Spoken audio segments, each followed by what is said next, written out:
बोले हम नीलकंठ के लिए गए थे, तो नीलकंठ के लिए जैसे गए तो ऊपर पुलिस वालों ने जिस रास्ते से नहीं जाते थे उस रास्ते पे उल्टे पे चढ़ा दिया और बोला कि वहां पे पार्किंग खुली है जी तो बोले कि वहां पे जेसीबी लगाया हुआ था और जेसीबी वहां पे नहीं था, वहां पे बिल्कुल बंद था रास्ता।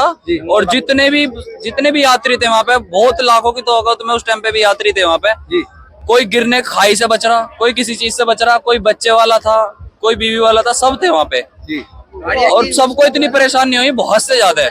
और धूप के अंदर पानी की सुविधा ढंग से वहां पे भी, पहाड़ों में पानी की सुविधा जल्दी से नहीं मिल पाती वहां पे, जहाँ पे उन्होंने चढ़ाया था पानी भी नहीं था, तो बच्चों के भी गले सूखे हैं वहां पे। और पुलिस वाले उल्टे सीधा रास्ता बता रहे हैं कि यहाँ को निकल जाओ, वहां निकल जाओ। और फिर हम नीलकंठ का रास्ता खुला हुआ दिया भी तो उन्होंने नीलकंठ तक नहीं जाने दिया, वापस नीचे के लिए वापस भगा दिया, वहां से जाने भी नहीं दिया, नहीं जाने दिया। नीलकंठ की सुविधा बिल्कुल बंद कर रखी है।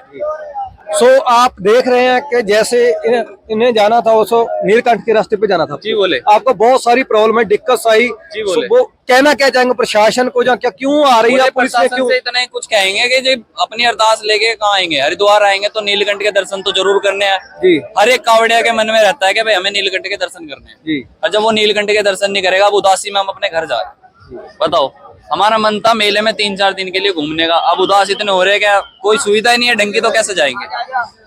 बताइए, नीलकंठ की कोई अच्छी सुविधा नहीं कर रखी, वहां से पता नहीं कितना लंबा लंबा रास्ता काट रखा है हर चीज के लिए। पुलिस प्रशासन सही से सपोर्ट नहीं कर रही, लाठी चार्ज कर देती है थोड़ी सी देर में उधर।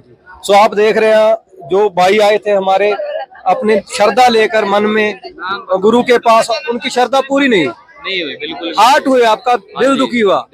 सो यही बोलना चाहेंगे प्रशासन को, जो सुविधा बंद कर रखी है उसको चालू किया जाए, ताकि जो यात्री जो आ रहे हैं अपने श्रद्धा लेकर उनकी मुश्किलें हल हो सके। यही आपने तो बहुत परेशानी देखी, आगे ना कोई देखे, आगे ना कोई देखे, बस यही कहेंगे हम तो। चलो वापस आ भी गए, बहुत पब्लिक आई है वापस भाई। आज से 2 दिन बाद भी कावड़िया आएंगे, बहुत सारे बंदे आएंगे, उनकी अरदास है नीलकंठ जाने की, उनको रास्ता खुला मिलना चाहिए।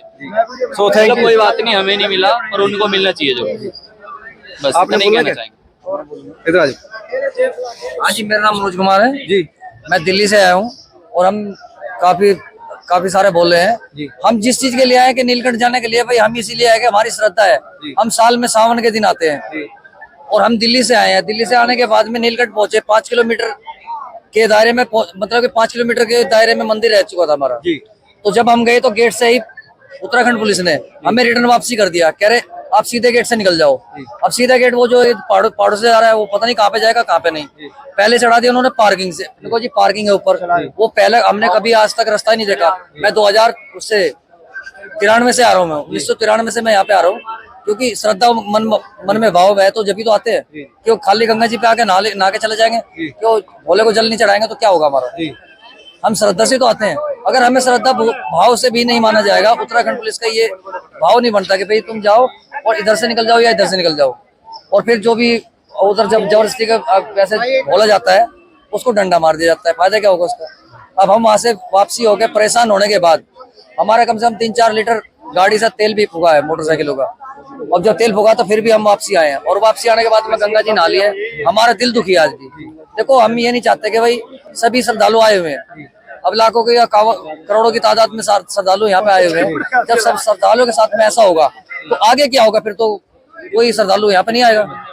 तो यही ये चाहते हैं कि श्रद्धालु जैसे आए तो उनका सम्मान जिस तरीके से होना चाहिए उस तरीके से करना चाहिए। तो यही हमने पहले ही बोला था, जो भाई श्रद्धा से आए थे इनकी श्रद्धा हार्ट हुई है, आगे किसी को कोई प्रॉब्लम ना आए, इसके लिए उस प्रशासन को जो एडजस्टमेंट करनी चाहिए, कुछ ना कुछ सोचना चाहिए। Thank you.